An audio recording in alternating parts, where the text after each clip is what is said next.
The dust has settled on the regular season of the beautiful reality that is college football. But with that being said, we got one more ranking before Selection Sunday. So we're going to give you our prediction for what we think the committee is going to do. Again, not our rankings. Let me say it again. Not our rankings. However, we will be predicting what we are assuming the committee will do with their 12 rankings. And these 12 rankings are more so seeding. So you'll see Miami in these rankings. They're not going to win the ACC by nature of not playing for the ACC. You're going to see a G5 team in here. They're not going to be ranked 12th, but they will occupy the 12th seed. So with that housekeeping out of the way, we got 12 teams and 12 questions to go with those teams asked by the best in the business, two-time All-Sun Belt safety, the pride of the high country, App State alum, producer of the Hard Count, Caden Smith. You might know him as Kato, though, baby. What's up, Kato? How we feeling, man? We're feeling great, man. It's always sad. Regular season's over, less ball. More important ball, though, now. Sure. High-stakes ball. So, it's a trade-off that I wrestle with every year, but I'm excited for it, man. These teams now, all these hypothetical brackets are going to turn into a real one real quick, and we'll decide between the lines, man. It'll be awesome. It's going to be electric, man. Speaking of between the lines, game happened between the lines in Ann Arbor this past weekend, man. There's not a world where Ohio State's not number one. What's your thoughts on the Buckeyes right now, Kato? What you got cooked up question-wise there? Yeah, two questions for you, JD. 27-9 win over Michigan for Ohio State. They snapped the streak, cement themselves, I think, as kind of the top regular season team of the season. Number one, are you taking Ohio State or the field to win the national championship? Number two, I need your thoughts on Ryan Day, keeping it calm, keeping it humble after the win, talking about winning with humility when he had the golden opportunity to cut a promo. Those are my two questions for you for the Buckeyes. I want to start with the second question because it's awesome. The fan in you, or just the college football guy in you, I think is like, Ryan, this is it. This is it, brother. Cut it loose.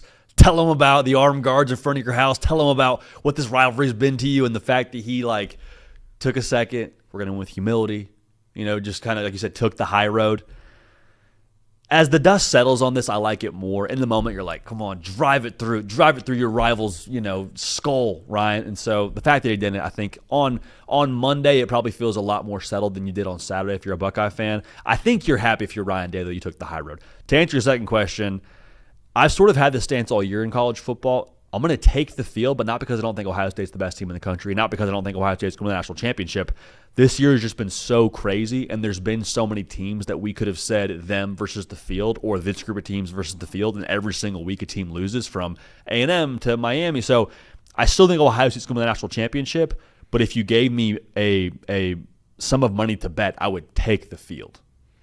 Yeah, good call. I think I'd take Ohio State. I think saying I love that. Saying having some adversity and being able to push through that really impressed me. I know that Ohio State's probably going to play better teams than Michigan in the playoff, but I don't know if they're going to play many that's going to play them with that amount of intensity in that kind of environment and find themselves down early in the game, kind of like a same song and dance situation and climbing out of that. So especially for saying I love that. Especially didn't like the promo, man. I know you're like me. I know it's post game. They cut it down to Jenny Taff, and you turn up the volume all the way. All right, this might be a Ryan Day kind of Lou Holtz post game moment that we might have here again. But he kept it very, very calm. So I'm proud of him for that because he definitely had every reason to come off the top rope for a lot of the haters and doubters he's had over the last couple of years. So missed opportunity, but I have a feeling we're going to have a lot more opportunity with Ryan Day talking post-game here in the future. So I'm here. Charge it to the game. I'm here for it. Number two, I suspect you predict Indiana to be in that spot. 56-3 win over Purdue. They take the regular season point differential title, which is an award I want to start giving out here. Yeah. 29.8 points per game. Going to give one of our favorite reoccurring questions here, fill in the blank. Indiana beats Ohio State in the Big Ten title game if Indiana can run the football the way that Michigan ran the football for the first 5 minutes of the game. Good call. Then we kind of get that same feeling together as Jordan Marshall busts a 35-yarder to start. There was a part where I'm like, is this going to happen again? I said out loud, here we go again. No way this happens again, right?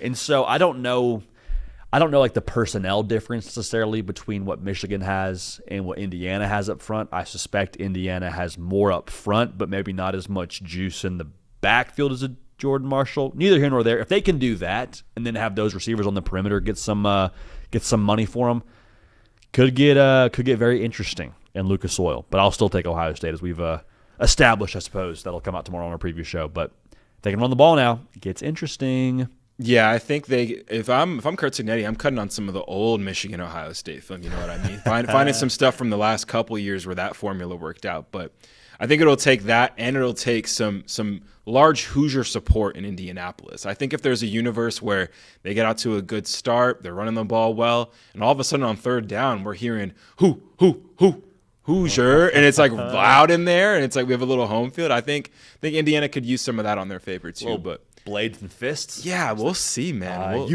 We'll see, man. You can't rule Sig out, man. Just Google the guy. Got to Google the guy. You Google in Georgia, Kato? I think there'll be 3. Yeah, I think there'll be 3. Can't see a way that doesn't happen. Yeah, 3 spot for sure. I think they have that one nailed down. Narrow 16-9 win over Georgia Tech and Mercedes-Benz this weekend. By far Georgia's worst offensive output of the season. Did anything from that or anywhere else in this game raise some concern for them going into this SEC championship matchup against Alabama, maybe even just the postseason in general with the Dogs? You don't love it. Like, I don't know if this was you, Kato. You were an academic weapon, so maybe you didn't feel this way. But for You're me, Ivy League grad. Hold on. Hey, they support the boys' admission. I'll tell you that. By the hair of my chin got in and out of that thing. But you take an exam before your final, and when you get like a C plus, and you're trying to find a way to get a B in the class, you're like, it's okay. I'm not in a terrible spot here, but I don't love what that does for morale before we go take the final exam here, especially when it's a final exam. It's got a script A you've struggled with over the course of Kirby Smart's time in Athens, whether it's Saban or DeBoer. So it probably isn't great for the overall vibes at a fan base level.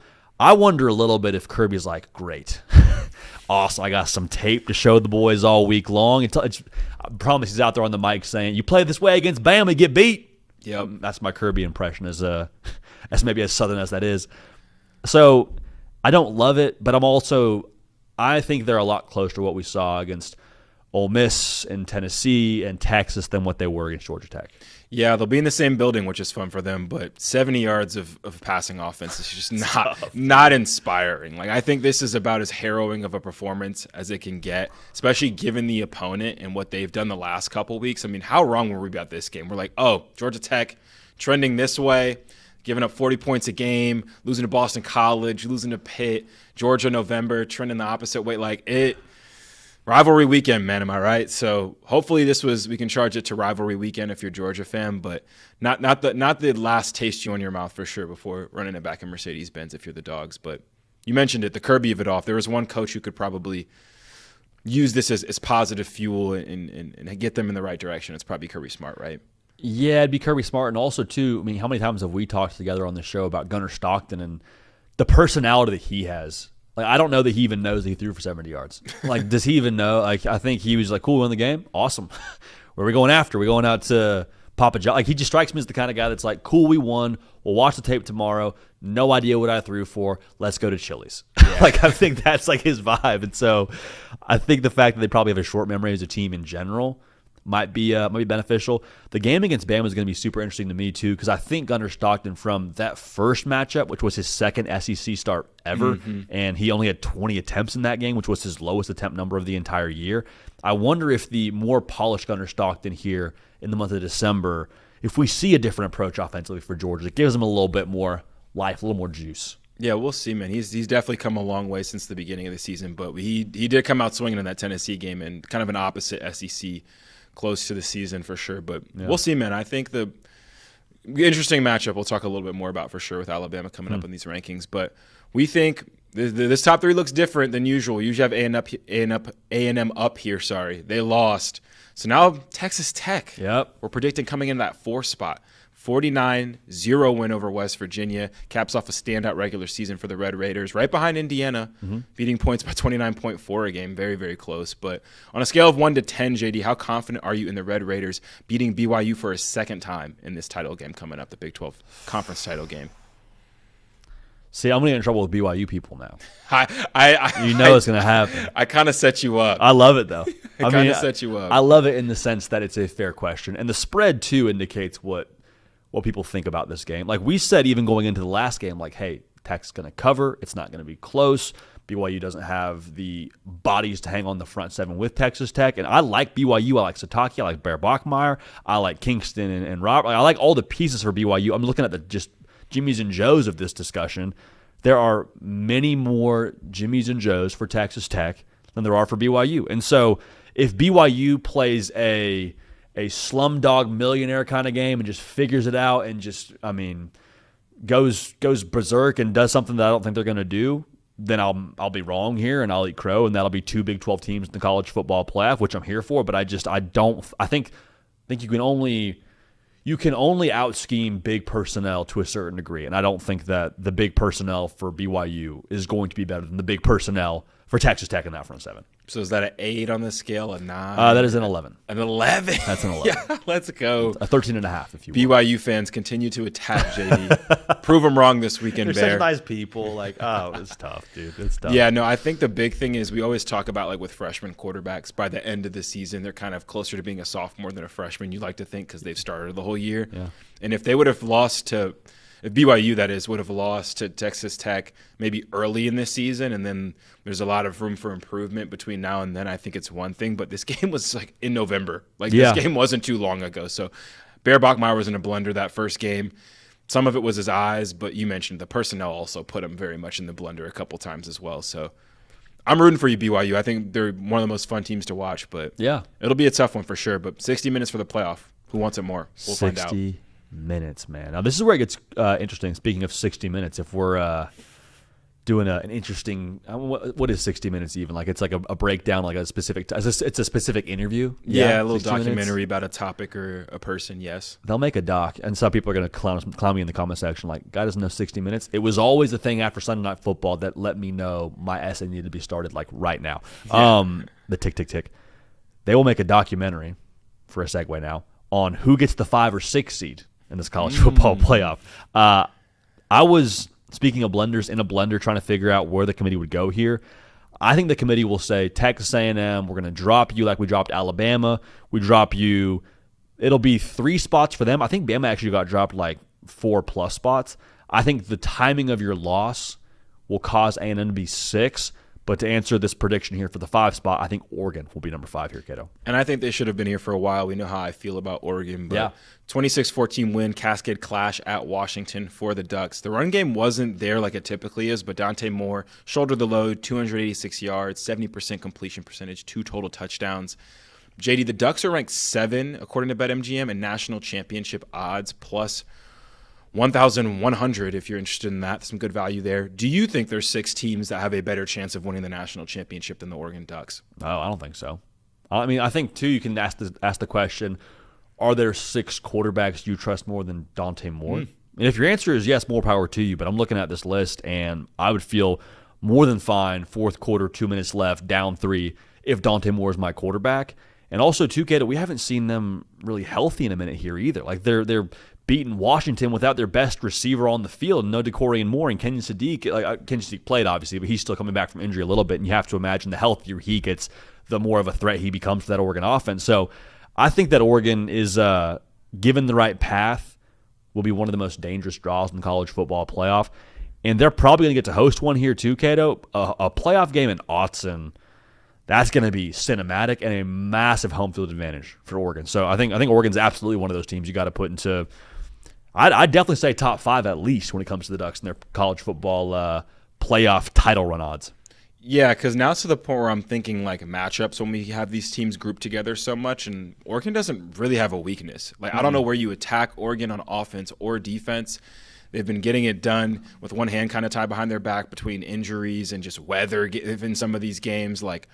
I like them a lot, man. That plus 1,100 rather is kind of looking at me a certain way. And I know I took Ohio State over the field, but I like the value of Oregon right there, man. So we'll see. Hopefully, maybe BetMGM could set up some bets as far as what round they make it to, how many playoff wins they can get. I think favorable field, non-favorable field, they still match up well with everyone. So very curious. That's one of the teams I probably looking the closest at, not just because their uniforms are awesome and probably will be awesome for the playoff. Keep an eye on Oregon for sure in this postseason race. 1.5 total playoff wins over under. Where are you falling? You going I'm with you. You have a home game. I'm with you. One game's at home already. Taking that one. Especially if you're the 5 seed. Yeah. Like you don't have to play Ohio State in the second round. Like, yeah. Give me that over. We'll see. I mentioned I think A&M's going to be 6 here, Kato. Yeah. Tough one for the Aggies. Very Black Friday for the Aggies in Austin. Yeah. 27-17 loss on the road. Hands of Texas.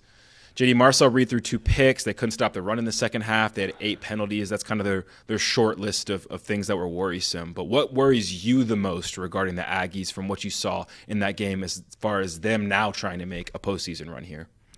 I think it worries me that the South Carolina game didn't sober you up. Like Mike Elko was asked, hey, how much did you learn from the South Carolina game? And he's like, hopefully, it's a learning moment for us in the sense that we never want to be in the situation again. Essentially, he was speaking to. He's like, that sucked. Like, hopefully, we learned what we had to learn here in that game in that close call. And so the fact that if A&M is better here because of a loss, great. I guess you'll live that way. But you would have liked to think rivalry game on the road. We didn't play that great a couple weeks ago. We flew very close to the sun, and we were lucky to win. You would have hoped A&M would have come out with a little bit more. Maybe poise is the right word. Looking more comprehensive, I suppose. I don't know what the right label is for A&M, but in the second half, to play the way they played was a bit jarring because usually A&M's a second half team. Yeah, Elko, second half of Carolina game, they were asking him, what'd you give the halftime speech? What was it that got your guys so fired up? And he said, I don't have to tell him anything crazy. Maybe we could have gotten one here, Mike. It would have been cool if you would have given him a little halftime speech this time in a rivalry game in Austin. Yeah, the stakes, it being a rivalry game that has juice and them playing like that is what concerned me the most. Like if this wasn't Texas, I'd probably be a little bit less concerned, honestly. Like if this is like you slip on a banana peel and have like a South Carolina-esque performance and you lose that game, that's one thing. But like this is like Texas, man, on the road. Like you want teams obviously playing their best ball going into the playoff if you're rooting for them, but there was no reason for this to be taken lightly with the SEC title hopes on the line, the Texas of it all, them beating you last year at home. So that's definitely what worries me a little bit kind of overall, but the Marcel Reed we've talked about, his highs and lows are a little worrisome too. For 4 straight playoff games especially. Those are probably my 2 biggest concerns. If you have to walk the tightrope, like you just said, for 4 games in a row to win a national championship, we are now supposed to believe that this version of A&M will never show up again for the next 4 weeks. Again, if they're in their flow state, if they're playing at their best, I don't think anyone's touching them, not named Ohio State, but if they show up and look like that in the second half of a game or the South Carolina first half, they're not going to win the respective playoff game. So it's a great question, but yeah, I'm curious to see where A&M is here in these rankings. Again, I think they'll be at 6, but Ole Miss not going to have Lane Kiffin as their head coach. I don't think the committee will drop them this week, Cato. We'll see what happens on Selection Sunday. Ole Miss at 7 is my prediction here. Yeah, Egg Bowl win followed by a Lane Kiffin exit. Pete Golding's now taking over as the team's head coach. Most of the offensive staff is headed to the Bayou. What impact do you anticipate all of that having on Ole Miss in this playoff run? So I think on the playoff run, it's tough because there's going to be, I think we talked about this before we jumped on the air, and you made a great point. I kind of like galvanized Ole Miss. I kind of like back against the wall Ole Miss. They don't believe in us. They're going to say what they want to say about us without Lane Kiffin. We'll show y'all. It was still us the whole time making plays. I like that, but how much does that carry after the first round? Because I'm assuming you'll have a home game in Oxford if this ranking holds. But after that, you got to go play a neutral site game against a good team. And I wonder how much juice there is to, hey, our head coach left us after you win a playoff game. I don't know how much I love it. So for the playoff run, I don't really know that I put too much stock into it. But in the first game now, I wouldn't want to draw galvanized Ole Miss in the first round. I really wouldn't. Yeah, and as someone who's had a head coach leave their program 2 different times, 2 different head coaches, it does bring your locker room closer, I will say. And and I'm talking about for some low-stakes bowl games. You know what I mean? This is the college football playoff. So it does bring your team closer in a real way. I agree. I'll tell you what, if Lane Kiffin was a defensive-minded coach and he left, I'd really like to galvanize Ole Miss. If you can tell me you can keep the play caller intact and get this much like out of them as far as how dialed the team will probably be and how together the team will probably be, I'd love it. I think the reason why it has a little bit more of an expiration date is because Lane Kiffin's your play caller, man. Yeah. That's so important. It's been so important to Ole Miss's success. Curious if there's some maybe like an AI out there, like a Lane AI that in real time can maybe give you what Lane would call in the moment. I don't know.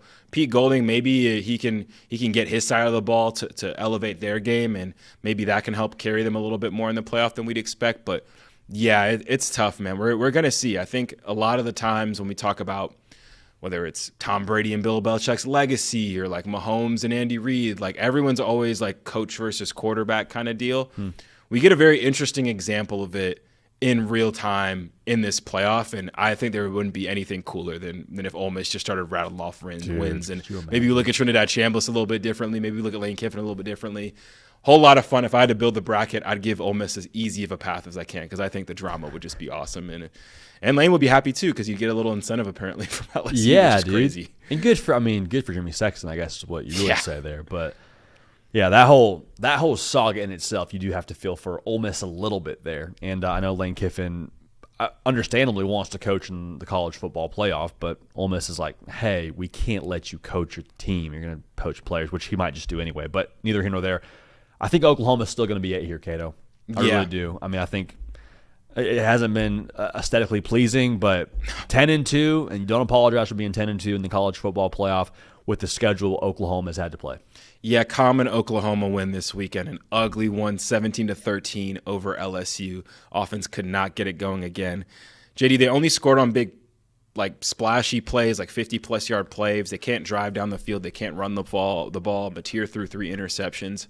Scale of 1 to 10, where's your panic meter right now with the offensive side of the ball for Oklahoma with the playoff right around the corner? So this is a great question.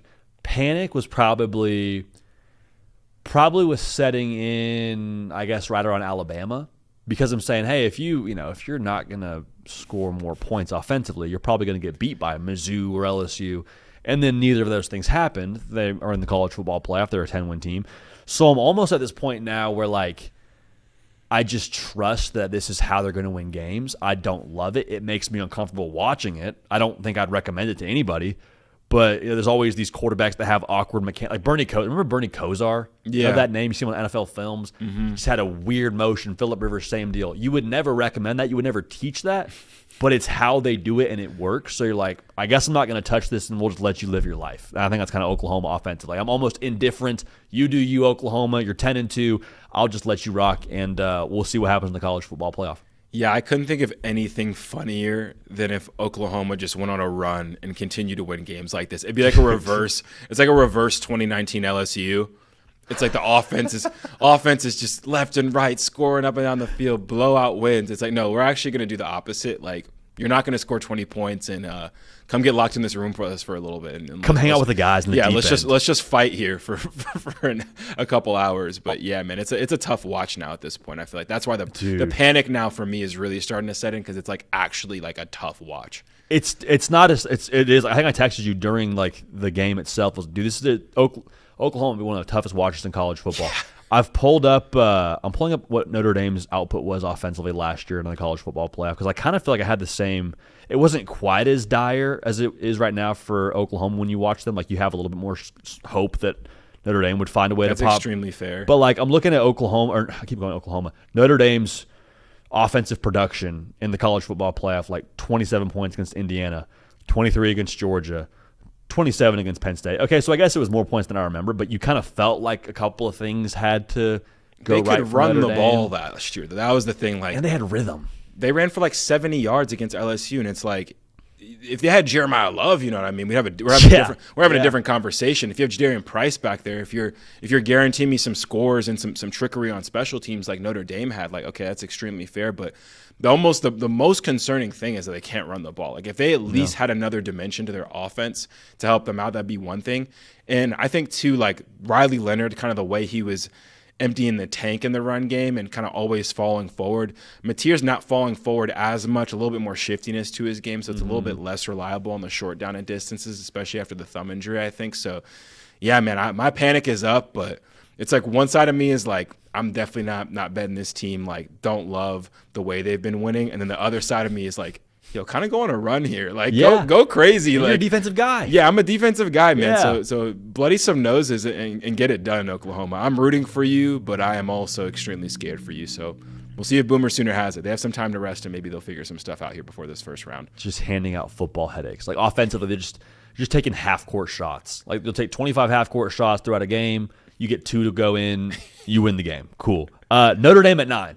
Notre Dame at 9 here, Kate, is what I think the committee will do. I don't think they have the gumption or the gall to drop them at this point in time. Neither. They are both without gumption and gall, notably ahead of these playoff rankings. I think Notre Dame's 9. Am I crazy here? Yeah, we could do a whole episode about me how I feel about Notre Dame and their schedule versus some of these SEC schedules. Like you can they've looked better than Oklahoma, like we just talked about, but like Oklahoma's had plenty more hard games than Notre Dame. Yeah. So it's a whole schedule eye test conversation that we won't have right now. I want to talk about someone we just talked about, who's Jeremiah Love. He left Saturday's game with a rib injury in the first quarter.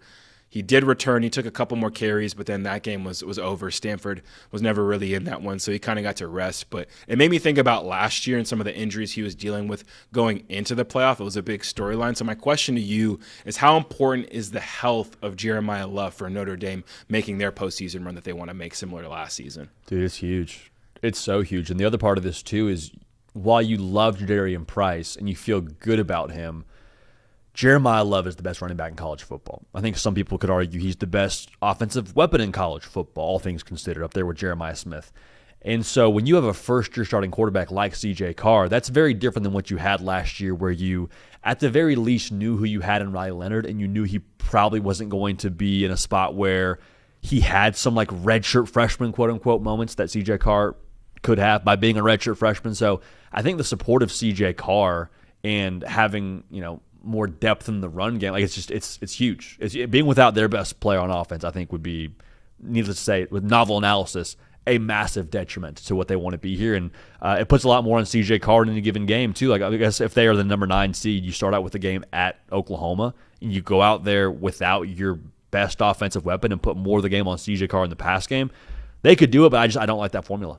Yeah, I liked tap myself on the back. I like this one too because last year you could argue if he's fully healthy, maybe he makes the difference in them winning it. Like we saw what he was doing with an injury, 99-yard touchdowns, fighting for his life to get in the end zone against Penn State, and that was when he wasn't healthy. Yeah. So if he was healthy last year, you could make some case that they could have won that game against Notre Dame. It ended up being close there at the end. Then you could also make the case, though, it's funny when he goes out and then Jadarian Price is in there, and then a little graphic on the bottom shows up, and it says Mel Kiper, number 2 draft prospect at running back, Jadarian Price. So it's like you could argue that there wouldn't be a team more qualified to have their starting running back be out there than Notre Dame, who has an awesome backup running back. But you mentioned the help it gives C.J. Carr, the help it gives the defense as far as keeping them off the field is huge. So we'll see, man. But I pray we get a fully healthy Jeremiah Love because he's a takeover kind of player to where could be playing anyone, anywhere, at any time. And if he has a good day, then the Notre Dame could just about beat anyone, I think, in the country. We deserve it. We've been good this year, dude. We've been so good this year as college football fans. I think we deserve this for Christmas. Healthy Jeremiah Love. For sure. That's all we want under the tree is all these teams to be fully healthy. But that's all we're asking for. Yeah. Number 10, you think it's going to be Alabama, right? Yep. Things got a little scary in Jordan-Hare, JD, as they typically tend to be. Pulled out the win 27-20 over the Tigers. Weird game for Alabama. They had a fast start, but they only had 122 yards through the air. But Isaiah Horton scored all their touchdowns, and then they ran the ball like pretty good actually, but then Jam Miller gets hurt. What's your biggest takeaway from that Alabama game as they head into this SEC title game coming up? I said in our reaction, I think I learned a little bit more about Ty Simpson because you and I have waxed poetic a few times. I have no idea what the NFL will do with him if he were to come out this year. I hope he comes back this year, or next year rather, as a college football fan. But I've always viewed him so heavily through the lens of this dude's a really good quarterback. He's got great mechanics. He's so great off platform. He's great. He's mobile. He brings so many different things to the table as a quarterback. But he made a couple of plays where you're like, oh, you're legitimately a football player. Yeah. The scramble on 4th and 2, the back, the back foot dropping a bucket to Isaiah Horton. I mentioned now a couple of times. Just the freaking guts to throw a dime on 4th and 2 to Isaiah Horton. Like there were so many things that he did where I was like, oh, you're not just a good quarterback. You're like legitimately a ball player. And I think that's going to be big for Alabama when they get into those fourth quarter games in the playoff and it's close, or heck, this weekend against Georgia and it's close. Like, knowing you got a guy who can just make a play for you at quarterback, that makes me feel even better about Bama, which I think is saying something. Yeah, I think his mobility has been a little underrated all year. He can scramble a little bit. He's always doing it to pass, but can make some stuff happen with his legs. They called some design quarterback run for him this weekend, and I'm like, hold up. Like, it looked good. If we see it a lot in the NFL, especially too, and even last year with a guy like Riley Leonard, who we were just talking about. Like, when it's the postseason and it's must-win games, like, you kind of let the reins off of some of these quarterbacks that can run the ball and say, hey, man, like, we need you to make it happen because this is our best play right now. It would be so cool if they make it to the playoff and all of a sudden, like, it's like, wait a second, like, did Ty Simpson just get 10 carries? Like, if he can add to a run game that we've said has been struggling all year, that's huge because, you know, I'm a New York Giants fan. I watched Daniel Jones for this last several years. Saw some shades of him in the run game from Ty Simpson. 4th and 1, making a couple people miss, going east-west to get north-south. I loved it. So I agree with you there. That plus Kalen DeBoer just making me scream at my TV, what are you doing? What are you doing on 4th down with no need to do that whatsoever, but then cashing in are definitely the two big takeaways for me, is for sure, from that game in Jordan-Hare. Surely they're going to call timeout here, right? Hey, it's going to be there's going to be a jump. 4th and 2, you get 5 yards, 1st down. Oh, they snapped it? Yeah, when they snapped it, it was just straight. What is happening here? What is happening here? Oh, Isaiah Horton caught it? Again? What a throw. What a call. That really is there a flag? No? Okay. Good for Bama. I don't know why they did that, but good for Bama. Unbelievable. So cool. Did not need to do that at all probably to win that game, but they did it. It was some good confidence, I think, in his guys that Kalen DeBoer was able to instill. But I'm just like, I'm getting all the, like, in my head, I'm just having all these, like, dreams of, like, oh, if he doesn't get this and they lose, like, oh my God, like, this is gonna be a rough one in Tuscaloosa if he doesn't get this and they fumble. All of it was, I had a million thoughts as the ball was snapped, and then my final thought was not to make this about Auburn, but like, hey man, like, you might want to guard the guy that's been the only guy to score on 4th and must-have for Alabama. Just saying, might want to guard that guy. He might need more attention. Kind of been the one killing it, but we'll see. Alabama, I think 10's a little low for them. It just does not sit right with me. I don't know if it's a post-Saban thing or what, but it doesn't sit right with me, and I'd be curious what their line would be against a lot of these teams that have been ranked ahead of them the last couple weeks for sure. Oh, I mean, shoot, I think they'd be favored against Oklahoma. They played them again. Like, Oklahoma beat Alabama, right? Like, I mean, that's a fair thing to say out loud, but it's the truth. But Alabama outgained, outrushed, had the ball longer, all those things, but just turned the football over more. So I think they'd be favored against Oklahoma. I think they'd be favored against Ole Miss. Texas Tech, probably. Texas Tech, you'd think. Maybe A&M, the line gets a little bit tricky. All I'm saying is very fair point by you. And I think Bama probably feels that way internally too. So they're just saying, hey, we're in the dance now. Look out. I think that's all they're saying. Let's look out. Yeah, and they're built for it, man. The streak they went on early in the season of all those ranked teams, all those ranked wins back to back to back. I think if anyone could handle being ranked low in these, I think Alabama's one of those teams where they just get them in and they'll do what they've been doing all year. So definitely excited for them. Bama in the 10th spot. Now we get into the teams that aren't going to be ranked here but seeded here. Miami's not winning the ACC, but they're going to be seeded 11th in these college football playoff rankings that we get on tomorrow night's show. Thoughts on the Canes, Kato, and a question that we want to unpack together around what's going on in the 305. Yeah, a lot of talk here, but a simple question. Dominant 38-7 win in a cold game. Surprised Miami was able to do that against Pitt. They won that game, but the dominoes did not fall the way they needed to for them to play in that ACC title game. Instead, that will be against 10-2 Virginia and 7-5 Duke. There was a 5-way tie with two lost teams in the ACC. Came down to the 5th tiebreaker, which is combined win percentage of conference opponents, which, and anyone checking at home, you cannot control that. Like, that is not a controllable thing. You can't control who you play on your conference schedule and their win percentage as well. JD, does Miami deserve to be in the CFP? Simple question. Thought it was going to be a deep ACC question, but do they deserve to be in? Simple one. This is one that I go back and forth on a lot because in a vacuum, I'm like, yeah, they beat Notre Dame. That has to matter. They've looked the part since they lost to SMU. I think Miami is a college football playoff. I think Miami, too, if you put them in the college football playoff, I think they could win a game or two. We talked about that with Aaron Murray on the Thanksgiving episode. I'm just trying to figure out who to put them in front of. If Notre Dame's going to be at 9, like, do you move Miami ahead of Notre Dame? I think the way that I feel about this, Cato, is I think Notre Dame and Miami are both college football playoff teams, and this is why I don't think it's fair for us to just reward conference champs because they won their – I'm here for conference titles mattering, of course, but I'd be more down for, like, no auto bids, play your season, let the committee decide. We'll go from there. We'll reward teams, not conferences. And I'm a little bit nervous Miami's going to be a victim of that. So I still think Notre Dame at this point is deserving of their ranking.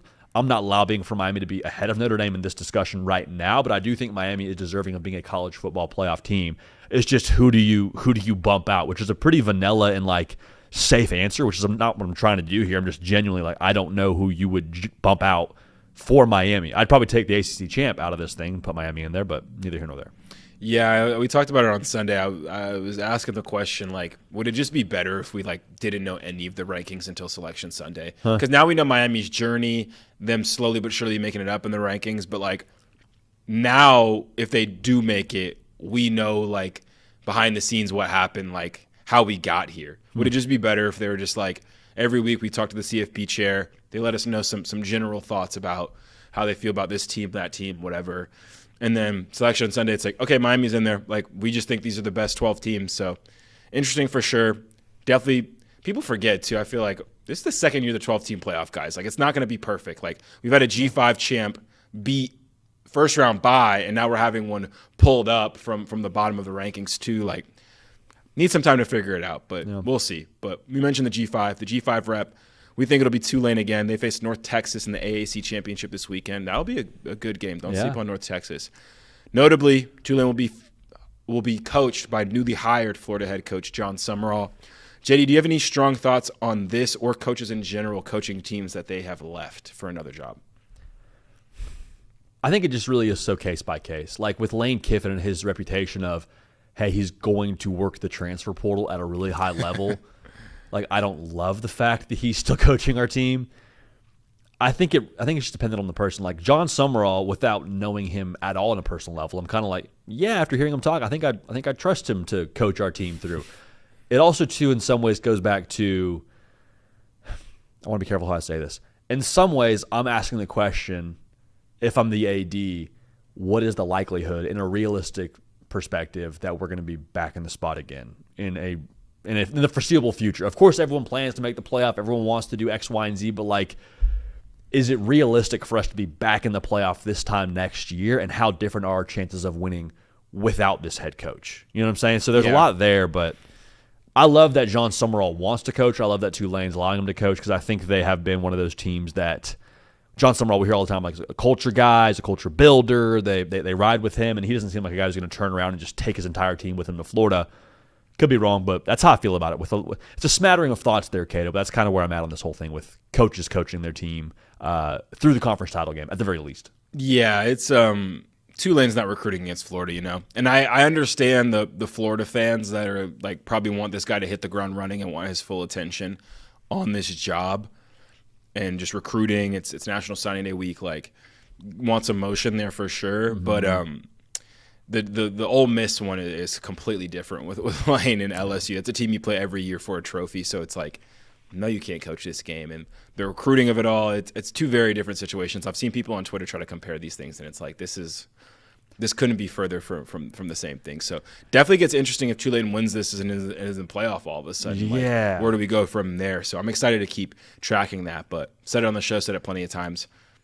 Awesome hire by Florida. Summerall's the man. I can speak from personal experience talking to him when I covered the Sun Belt. He is that guy. So I'm excited for the future of Florida, and we'll get into a lot more of that. If you've been on this channel, you know there's plenty of videos talking about that right now, up right now, and we'll have more in the future. But yeah, shout out Coach Summerall. That's a big hire right there, and good luck to Tulane too. I'm big on the green wave. Well, you think too, if you're, and this is not to go too far down the rabbit hole, in some ways you're like, hey, if you're Florida and you want to make a recruiting pitch to someone that you're going to be good at the high school level or the portal level, our head coach right now is currently in the college football playoff. They just won a game. They're G5 Tulane. That guy's coming to Gainesville. Like, the more success Tulane has, maybe it bolsters Florida's bat. I don't know. That's a good point. Maybe. That's a good point. There is a way to spin that into a recruiting pitch. Just it's like, hey, our next head coach is busy in the playoff with a school that probably didn't even bother recruiting you because they know you're that guy and you wouldn't even go to Tulane. So there's a way to spin that for sure that works in the favor of Florida. But a lot of Florida talk this offseason, man. I can't wait. Well, that brings me to my question for you, Kato. We get a little Kato's dozen here on this channel whenever you get these 12 questions with Kato in relation to these college football playoff rankings. We're going to spin it back on Kato and ask him a question. Kato, which of these hires that we have right now intact, from Kiffin to, we mentioned, Summerall in Florida, Golish at Auburn, Silverfield at Arkansas, Fitzgerald at Michigan State, Chestnut at UCLA, the list goes on. Who is the individual that you think will have the most shine on their hire here once this dust settles on this carousel? Call it in 3 years. 3 years. Whew. So I think the reason Lane was was the belle of the ball for this hiring cycle is because he had the lowest floor. Like, out of all of the coaches out there, all these SEC jobs open up. You can hire someone from the SEC who you've seen get 10 wins. Like, you've seen him do that in your conference, and like that's the floor. Like, he has a 10-win floor 3 of the last 4 years at Ole Miss. Give him more resources. Like, yes, like that could work. That will work. And no one else on the market had a resume like that, quite frankly, this year. So, feel good about that. Lane's kind of like he's my de facto answer. Like, he's the reason he was sought after for a reason. Can I go with one that wasn't this weekend? Please. James Franklin's going to get it done at Virginia Tech, man. I love that. Like, he is going to be watching the ACC title game laughing. Like, these are the teams that made the ACC title game. Like, this is who I got to play. I'm already flipping kids from Penn State, getting them to come to Virginia Tech. I have the best home field advantage in the conference when we're right. I've recruited the DMV just fine. Michael Vick want to come talk to the team. I know you're coaching, want to swing by. Tyrod Taylor want to swing by, talk to the team. They're going to get going, man. I'm excited for James Franklin. I don't think it's talked about enough. I think the ACC is super gettable right now. I think especially the way that Florida State is just falling off right now. Clemson's not what they used to be. The top spot is clearly up for grabs in the ACC. I think the top coach in the ACC is James Franklin. Power 5 experience, resume speaks for itself. Give me James Franklin. I'm really excited about that hire. Like I said, Summerall's an awesome guy. These G5 coaches are awesome. Resume-wise, fit-wise, like James, and the fact that he's been in the building now for a couple weeks. Yeah. James Franklin, man. Bring that brand back. That'll be super cool. And 3 years from now, I think we'll be saying, yeah, like James Franklin, that was a great hire. That was the one. Dude, I would love that. I would love if he made Virginia Tech once again a Tier 1 program in the college football. I like that take, Kato. I like that a lot, man. I think it's a good bet to make here. But y'all, let us know in the comment section who you believe is the best hire of this cycle at this point in time. Caden, great stuff as always. Y'all, we appreciate you making the show what it is. Make sure you're subscribed if you're not already. We're going to keep this party rolling. We will see y'all next time.